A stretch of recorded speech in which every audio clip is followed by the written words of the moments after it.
என்னோட குரல் பார்க்கலாமா? கோழி பொறியில் குணமிலவே என்குலத்தான் தாளை வணங்கா தலை. ஸோ இதோட விளக்கம்னு கேட்டிங்கன்னா, பார்க்க முடியாத கண், கேட்க முடியாத காது போல 8 குணங்களை உடைய இறைவனின் திருவடிகளை வணங்காதவனின் தலை இருந்தும் பயன் இல்லை.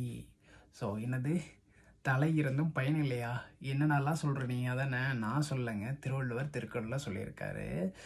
ஸோ நமக்கு கண் இருந்து பார்க்க முடியாமல் இருக்க முடியுமா? முடியாது. காது இருந்து கேட்க முடியாமல் இருக்க முடியுமா? முடியாது. அந்த மாதிரி நம்ம நினச்சி பார்க்க முடியாது 8 குணங்களில் இறைவனுக்கு இருக்குங்க. ஸோ அப்பேற்பட்ட இறைவனை நினைக்காமல் இறைவனின் திருவடிகளை வணங்காமல் இருப்பவர்களின் தலையில் இருந்தும் பயனில்லை அப்படின்ட்டு இந்த குறள் சொல்லுது. இதோட கருத்து கேட்டிங்கன்னா அதே தான். இறைவனின் திருவடிகளை வணங்காதவனின் தலைகள் பயனற்றவை அப்படின்னு தான் இதோட பொருள்.